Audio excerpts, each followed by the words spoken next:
It's final time. The winners from the day so far, James Roberts, Zane Quaker and Oliver SIBBALD line up in the top three from Dalton Haywood. Championship leader Sebastian Corking is fifth from Rory Armstrong. Braden Boyd, Charlotte Stanley, Logan Lauder and Oliver Hipkins. Aston Brown, Lewis Smith, Max Gilman, Riley Buckton-Young, Theo Champney, Jacob Rump and Caden Simpson. This is going to be a good one with three different winners from the three heats. Nobody is quite sure who's going to have the pace in the final. Let's race at Wombwell! To the inside line, Roberts is going to get the launch, and he gets into the first corner without problems. A spin for the 33 of Lauder, and there's a couple of carts that went in with him. Lewis Smith was there, he's on the 17. I think Riley Buckton-Young's buried in the tyres, Jake, as well. Yes, indeed, on board was a battle for the lead, and Roberts gets back in there on Quaker. SIBBALD trying to get up the order as well. Let's have a look again. Now, was there contact to initiate the first spin?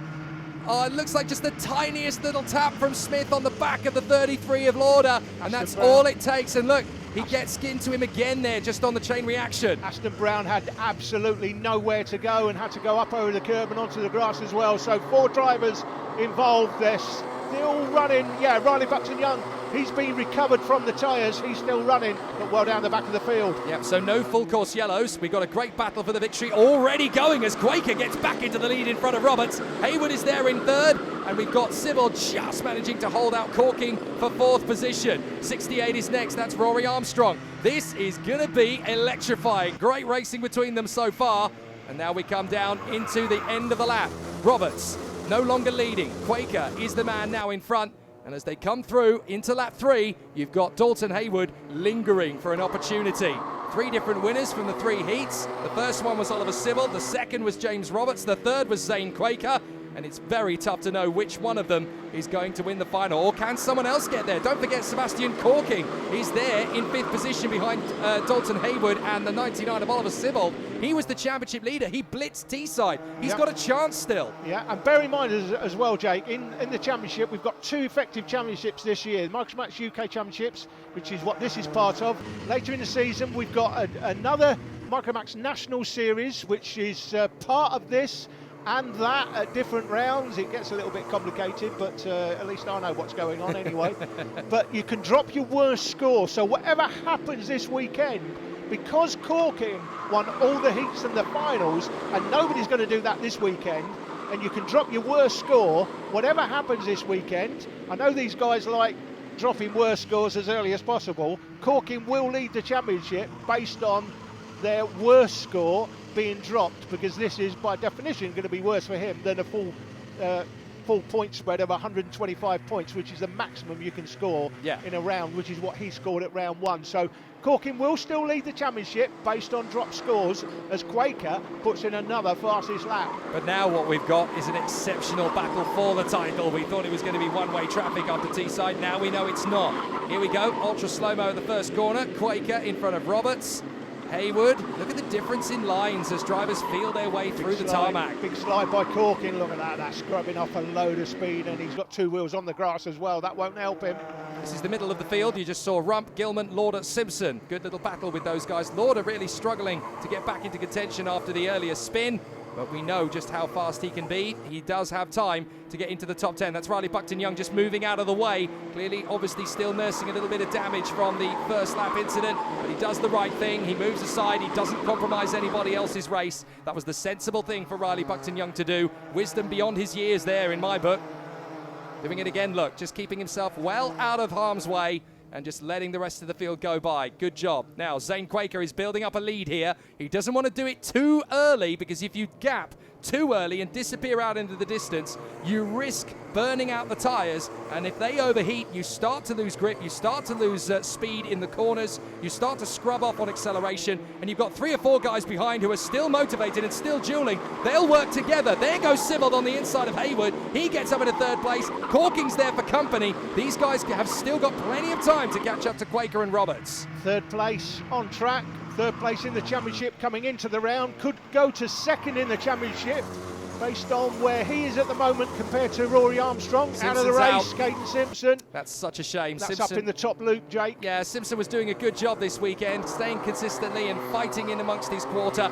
and he's not able to get to the end of the race. That is such a shame. Yellow flags on this marshal post. Now, there no you overtaking, boys. You can just see him off on the left-hand side of that loop, so the marshal's waving the yellows, and that is one of the prime overtaking spots on the track. They need to get that car moved if possible. Yeah, he's facing the wrong way as well, so I wonder if maybe something's failed on the kart and he's swapped ends, or something leaked. Oh, got a track rod issue as Corking goes up the inside and makes this place. I think that's Corking, Jake. It is indeed. Yep, he's got through on Haywood there, so that puts him P4 in behind Oliver SIBBALD. Stationary yellows in the final turn. That's obviously in the build-up to that second corner, so they can't overtake at this point.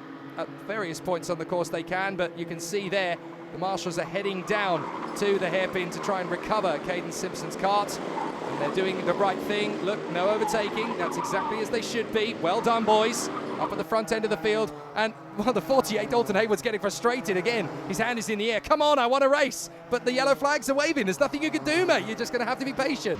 Charlotte Stanley on the 22, having her own little battle there with Oliver Hipkins, the number 13. Hipkins new to the championship this weekend. Also new to the championship, James Roberts and Dalton Hayward. We've got the 360 camera here with SIBBALD.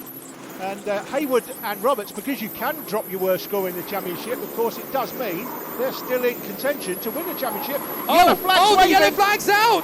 They're both going to get past SIBBALD, but the yellow's still out! Oh, and the official on the left-hand side. Oh, no! And you just saw him. He's getting out his big notepad and putting his hand in his pocket for the pen to note the numbers of number 52 and 48. And we're hearing on the radio they are under investigation. There you go, 52 and 48. He's already been on the radio. Unfortunately, it's clear as day. They just got impatient. They knew that they had fast karts underneath them. They wanted to get close to Quaker and Roberts up front. That's the difficulty. You don't want to let him get too far ahead. And unfortunately, their insistence to battle has got them under yellow flags, making an overtake. That's so unfortunate. Now they're going to try and come up to the green flag zone. Hayward puts his way on the inside line. Corking is not happy as SIBBALD dives through as well. Corking back to the inside, keeps the place. Well done, Corking. A little bit of contact there. Well, Hayward was so determined, wasn't he? He saw the gap and decided to go for it. Now I wonder if Corking realised that they were still under yellow flags. He goes wide again. Wide. Look at the momentum now that SIBBALD's got. Well, he's defending now into the yellow flag zone. Yellow flag's still waving here, so you can't make the overtaking move. The problem is, two of them have already done that. Corking and Hayward have both made the overtaking move under yellow flags as SIBBALD caught it on his 360 camera. Will know. I wonder if SIBBALD will take a view on that. He'll know they've overtaken. However, the problem is, has it been reported? Well, we know obviously it has, but he doesn't know whether it's been reported. It's whether he's going to sit there. There you go, 10-second penalty for Dalton Hayward, passing under yellow flag. Now, I must only assume that Sebastian Corking, because he followed in behind him, surely he'll get the same penalty. That's so unfortunate for Dalton Hayward. We're hearing not. There's a black flag out for 52. A black flag! Twice, so Corking's made two overtaking moves under yellow flag. That is so unfortunate. So Hayward's getting a 10-second penalty. Corking's getting the black flag. There he is. We've only seen him overtake once under yellows, but we've not seen every incident. But apparently, he's done it twice, according to radio traffic. Well, I wonder. And there's the black flag. There just is to go through the line, so he's seen it now. Now I wonder. And there you go. He's slowing down, so he's seen the black flag. He will be leaving. That's a disaster for the championship leader. Now I wonder, did Corking make that squeeze of an overtaking move on Hayward under yellow flags technically, because the green flag was a couple of meters in front of them? Maybe that's what they're judging to be the second one. But here's the replay again. This is what happened. This is how we got that investigation started. We're on board with SIBBALD. And watch There's for the official. Corking. Watch for the official on the left. Watch what he does. Yep. He goes for his big. There's Sees the pad. it happen. He's opening the paddock. Sees it happen. Boom. Goes for his pocket. Where's my pen? Yep. 48-52. Passing under wave. And Jake, it's an absolute slam dunk penalty. 10 seconds is the minimum. However, they're adjudicating that he's done it twice. That's Sebastian Corking. And therefore, that is a black flag all day long. Such a shame, because he has showed an amazing amount of talent all weekend here. He wasn't able to be at the front of every race like he was at Teesside. Maybe. I think that's exactly it. Because the thing is, anyway, he's got to go out of here thinking, all right, okay, I'm going to have to drop this round, but I'm still the championship leader. Yeah, just take the positives from it. But you can see why they did it. You can see how it happened, because it's Quaker and Roberts. You can't overtake under wave yellows. No, absolutely. If you get seen, and so listen, people get away with it, and sometimes don't get seen.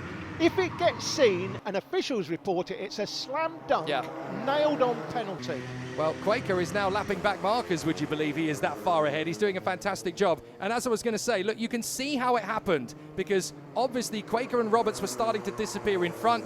You had Haywood, SIBBALD and Corking all trying to stay with them. They didn't want to lose ground. The yellow flags was giving them a little bit of a hesitation. They were slow a little bit, so they wanted to stay with the pair. And this is interesting now. Look at this. You've got Rory Armstrong, the man from Northern Ireland. He's suddenly thinking, he'd had a poor heat earlier in the day, and he's suddenly thinking now, you know what? I could get a podium. Yeah.